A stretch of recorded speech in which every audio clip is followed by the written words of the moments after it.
Hello and welcome to some more Star Citizen. We had a Star Citizen Live all about Alpha 3.18 from Cloud Imperium, where various devs like live game director Todd Pappy answered various questions about the patch and some bits that Cloud Imperium are working on beyond that. This is my summary of those questions and answers. Star Citizen Alpha 3.18 has been in active development since July 2022, when Star Citizen Alpha 3.17.2 was released. Alpha 3.18 is the most important and foundational patch that they've worked on since 3.0.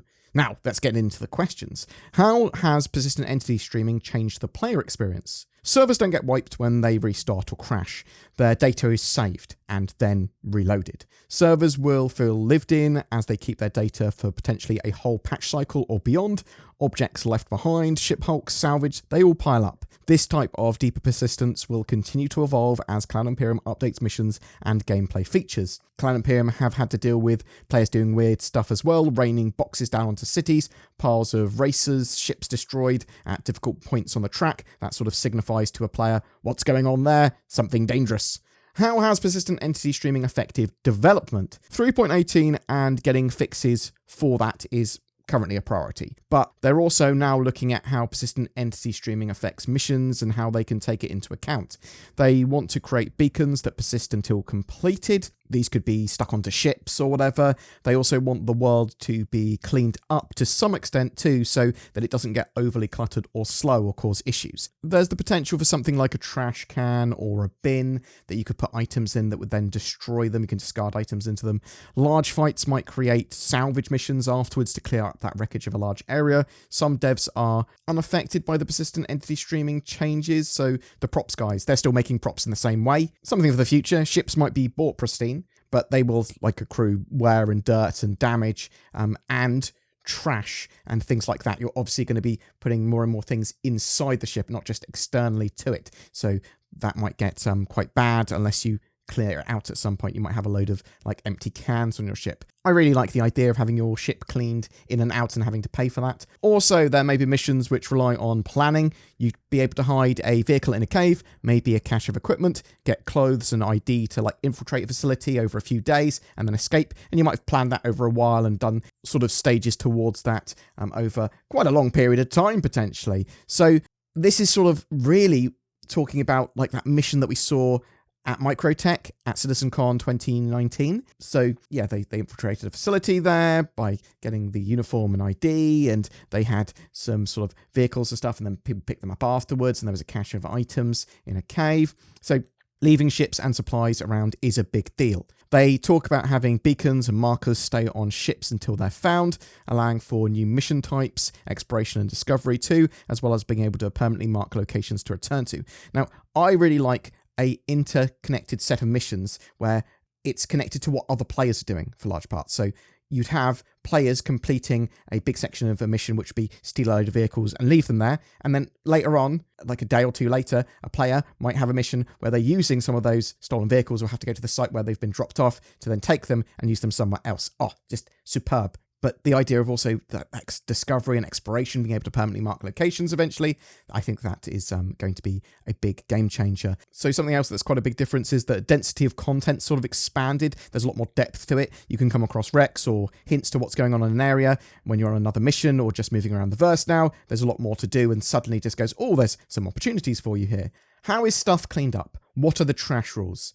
The density manager regulates the amount of a particular item per class in a certain radius. Once it hits the upper threshold, it will clean up the additional items that turn up. Typically, this will remove the oldest items first, though, so bear that in mind. Have janitors been discussed? Yes, they've talked about players and janitors being able to clean up items, potentially incinerators as well, and things like that. Ways of destroying trash items, basically. How is server performance with Alpha 3.18? Well, 3.17.5 had a lot of stabilization and optimization since the original 3.17 patch. It's obviously had a lot of point patches. The Daymar Rally had 6 servers filled with players that didn't crash for an 8-hour event and performed extremely well, but this might be due to them being on fresh servers and all having players concentrated in one area. And obviously they weren't on 3.18. 3.18 adds a whole another dimension of new tech. They are expecting to have 3.18.1 and .x patches to get the patch into a solid, stable and optimized state. Server degradation and 30Ks are the enemies of players and Cloud Imperium.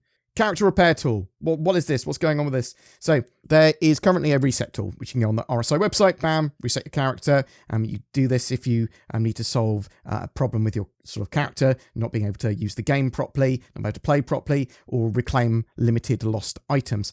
The tool itself is quite performance heavy when it comes to the back end, and sometimes Cloud Imperium have had to disable it. Some players were also using the tool not for its intended purpose, like just using it to move around the verse quicker or resetting their spawn zone, or even get out of prison. With 3.18 and persistent entity streaming, issues that require resets should be lessened. They also want to favour not destroying and recreating a character as a method of fixing an issue.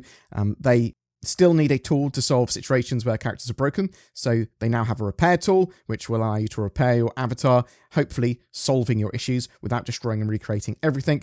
You won't be able to bypass like a criminal state or being in prison or things like that either. They are going to be solving some bugs that break ships that previously players would have used with the older reset tool. The reset tool will still exist for Cloud Imperium to use when they need to as well, because there might be a reason they need to entirely sort of wipe and start again with the character. There is ongoing discussion about how to deal with concierge items as well and how to reclaim those. Were there any surprises with persistent entity streaming? So there's a load of emergent gameplay and hidden benefits of persistent entity streaming being in-game. They've seen art installations made out of debris, players writing their names with mining lasers, players resetting could come face-to-face with themselves, as well as a weird bug. When is Star Citizen Alpha 3.18 going to go to the next wave? We're still in Wave 1. So they've been running tests and collecting data since 3.18's Evocati and Wave 1 releases. They are fixing various issues that really expanding out to more players now wouldn't be beneficial for them.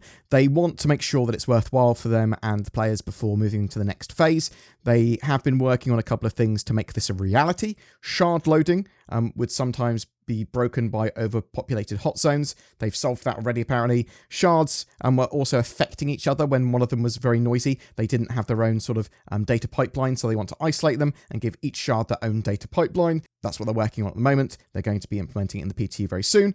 This will open up the gates for Wave 2 and then the open PTU. They said they're getting close. They also said that they do want to have a Wave 2 before going to open PTU, as it validates some of the updates and the patch on a larger scale before going to even more players. They are also fixing other bugs and issues at the same time as well. It's not just those two larger things that they've been working on. The extra time with Alpha 3.18 has allowed them to get a more refined patch and server improvements.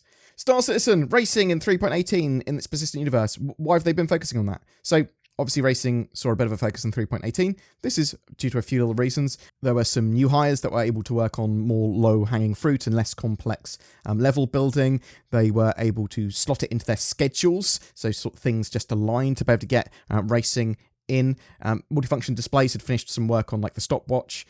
Racing will evolve in the persistent universe, and they want various features to further expand out racing in the future as well. How has Salvage in 3.18 turned out from the devs' point of view? So they are extremely happy for how Salvage has turned out in 3.18. Hull stripping and the gameplay loop are pretty refined. Players are working together to strip larger ships like, capital ships or Idrises or whatever.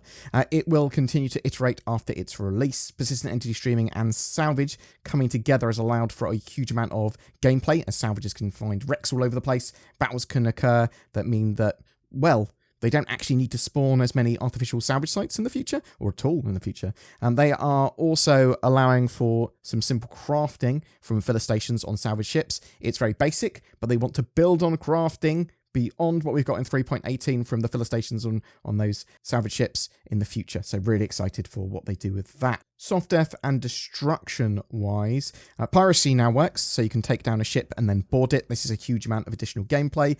Cargo persists when ships explode, well, not when they fully explode. If they get shot beyond the soft destruction mechanics, then they sort of rain out their cargo.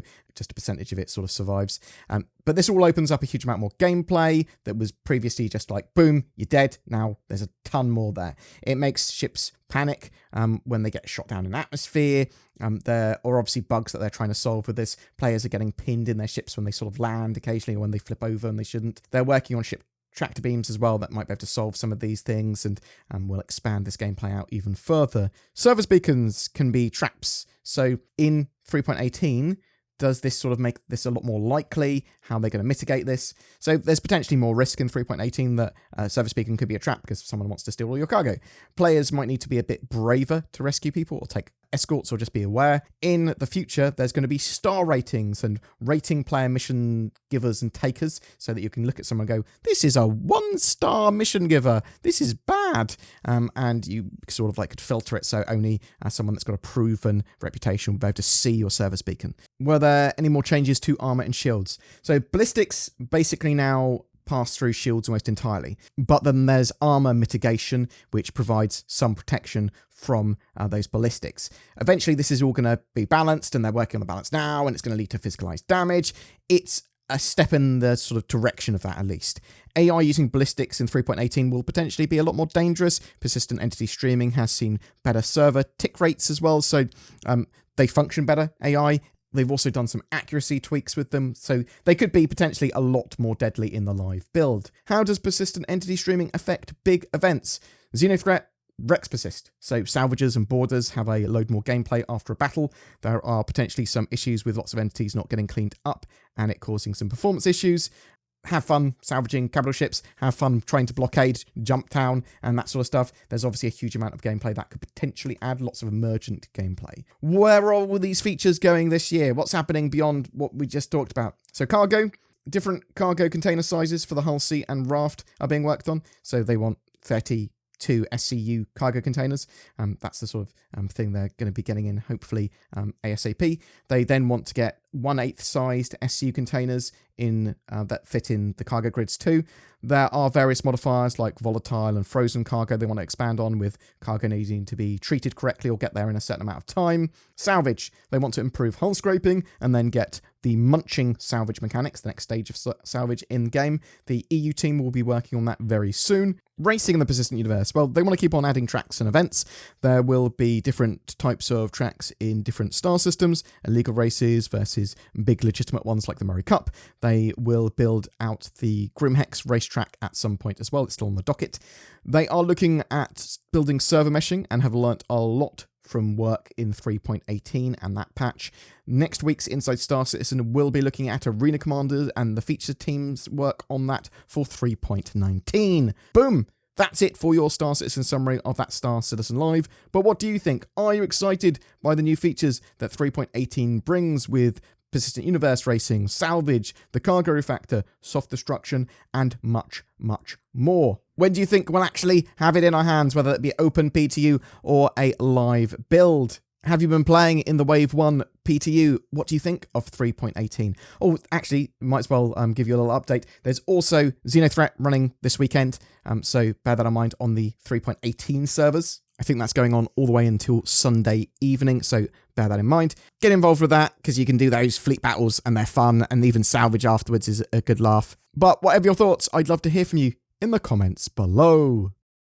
Using my vast powers of deduction, I have deduced that you may have eyes, and to make use of those, you might want a Tobii eye tracker. They're 15% off until February 9th. They're natively supported in Star Citizen for eye and head tracking. Ooh, I can look around everywhere. Check out my links below for that, or go to tobii.gg/BoredGamer to get that fantastic deal. Ooh. It's a new year, time for resolutions, a brighter future. I'll make myself better each day. Or I could just stay at home and play computer games. But what if someone steals my house or bank while I'm otherwise preoccupied on the internet? NordVPN.com/BoredGamer. It's probably the best VPN deal of 2023 already. Not only does it provide security, anonymity, and accessibility on the interwebs, but I haven't heard of anyone with NordVPN having their house stolen. Thanks, NordVPN. Now no one will know what type of degenerate anime I watch. Get NordVPN, you filthy animal. You deserve it. Every month we have a ship giveaway. For January, we are giving away an Argo Raft, the reinforced advanced freight transport ship.